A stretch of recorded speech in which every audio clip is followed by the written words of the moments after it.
औज़ुबिल्लाहिमिनश्शैतानिर्रजीम बिस्मिल्लाहिर्रहमानिर्रहीम। अस्सलाम वालेकुम व्यूअर्स, उम्मीद करती हूँ आप सब खैरियत से होंगे।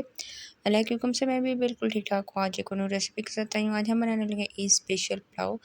बहुत मज़े और बहुत आसान तरीके से इसको बनाऊँगी, तो इसके लिए रेसिपी अपने एंड तक देखते हैं। तो चलिए अपनी रेसिपी स्टार्ट करते हैं। तकरीबन 2 अदद दरमियाने साइज़ के प्याज लिए और 1 कप ऑयल में मैंने इसको ब्राउन होने के लिए रख दी हैं। इनका कलर लाइट ब्राउन होने तक हम इसका वेट करेंगे।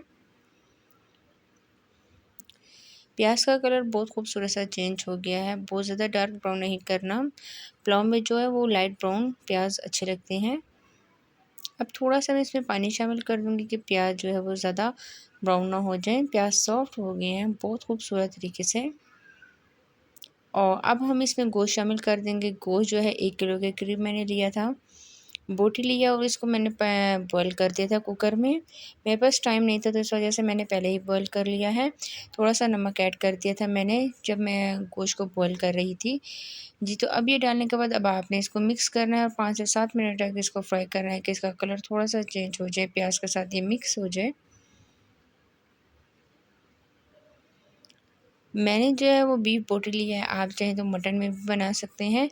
आगे ईद आ रही है तो ईद के लिए ये बहुत ज़्यादा स्पेशल है, तो आपने वीडियो बिल्कुल एंड तक देखनी है, वीडियो बिल्कुल भी स्किप नहीं करनी। तकरीबन 7 मिनट गुजर गए हैं और इसका कलर बहुत खूबसूरत सा ब्राउन हो गया है। गोश्त को आपने थोड़ा सा फ्राई करना है। अब हम इसमें कुछ मसाले शामिल कर देते हैं। मेरे पास मसालों हल्दी, में धनिया पाउडर, थोड़ा सा बिरयानी मसाला, कुटी लाल मिर्च और नमक पड़ा है। ये तमाम मसाले मैंने अपने क्वांटिटी के बराबर ले लिए हैं, ठीक है। आप कम और ज़्यादा कर सकते हैं। 1 किलो गोश्त में मैंने ये तमाम मसाले शामिल किए हैं। बहुत ज़्यादा कर हम लूँगी इसमें और ज़्यादा शामिल मसाले करने शामिल के नहीं बाद अच्छी करेंगे, तरह से बिल्कुल आपने इसको हल्के-फुल्के मिक्स मैंने करना शामिल है। किए हैं। मसाले जो है वो मैंने अच्छी अपने तरह से इसको मिक्स करूँगी मतलब कि और क्वांटिटी आपको ली पता है है कि अपने पुलाव में हिसाब लाल से। मिर्च बिल्कुल भी आप कम इस्तेमाल और नहीं होती, ज़्यादा तो कर इस वजह सकते से हैं। मैंने कुटी हुई मिर्च 1 चम्मच वो डाल दी है। जी, तो मसाले के साथ आपने गोश्त को अच्छी तरह से मिक्स करना है। इसकी खुशबू आने तक हम इसका वेट कर रहे हैं। जैसे ही ये ऑयल ऊपर आना स्टार्ट हो गया तो मैं इसमें 2 दरमियाने साइज़ के टमाटर डाल रही हूँ, जिनको मैंने गोल शेप में कटिंग कर ली है। और टमाटर डालने के बाद थोड़ा सा मैं इसको मिक्स करूँगी। और मिक्स करने के बाद अब हम इसको स्लो फ्लेम पे छोड़ देंगे कि टमाटर अच्छी तरह से सॉफ्ट हो जाए। पानी वगैरह फ़िलहाल मैं एक्स्ट्रा इसमें नहीं शामिल करूँगी।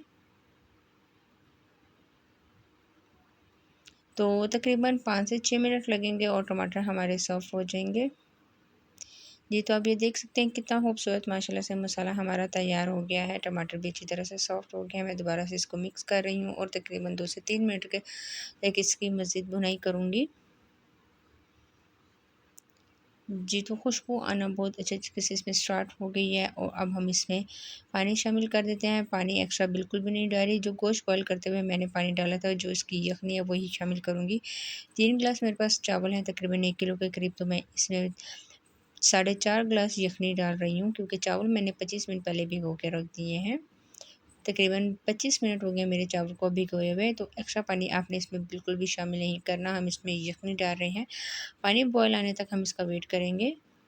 ये तो बॉयल आना स्टार्ट हो गया है। इस पॉइंट पे आप नमक चेक कर सकते हैं, या मैं आपको आगे भी बताऊंगी कि आप नमक कब चेक करें। चावल का जो पानी है उसको मैंने निकाल दिया था। चावल बासमती अच्छे वाले चावल मैंने इस्तेमाल किए हैं। 3 गिलास चावल इसमें मैं ऐड कर दूंगी। चावल ऐड करने के बाद अब आपने चम्मच चलाना है, और चम्मच हमेशा की तरह मैं आपको बता दूँ कि बिल्कुल आराम हाथ से आपने चलाना है, ठीक है। बहुत नरमी से आपने चम्मच चलाना है, वरना जो चावल है वो टूट जाएंगे, क्योंकि चावल काफ़ी पहले के भिगोए हुए हैं। जी, तो अच्छी तरह से तमाम चावल इसमें मिक्स हो गए हैं और अब हम इसका वेट करेंगे। आप चाहें तो इस पॉइंट पे भी नमक चेक कर सकते हैं। पानी ड्राई होने तक मैं इसका वेट करूँगी। जी, तो पानी ड्राई हो गया है और चूल्हे की फ्लेम को मैंने अभी स्लो नहीं किया, चूल्हे की फ्लेम हाई है। अच्छी तरह से एक दफ़ा और मैं इसको मिक्स कर रही हूँ और अब इस पॉइंट पे हम दम पे लगा देंगे। मैं ऊपर कपड़ा वगैरह बिल्कुल भी नहीं रखती, शुरू से ये मेरी आदत है, ठीक है। इसका जो पतीले का ढक्कन है वो रख के ऊपर आपने कोई सी भी वज़नी चीज़ रख देनी है। बहुत सारे लोग अखबार रखते हैं, कपड़ा रखते हैं। अगर आपका चावल में पानी थोड़ा सा ज़्यादा हो जाता है फिर आपको ज़रूरत पड़ेगी, लेकिन अगर आप चावल का पानी बिल्कुल लेवल रखते हैं तो आपको ज़रूरत बिल्कुल भी नहीं पड़ती। तो अब इसका हम वेट करते हैं।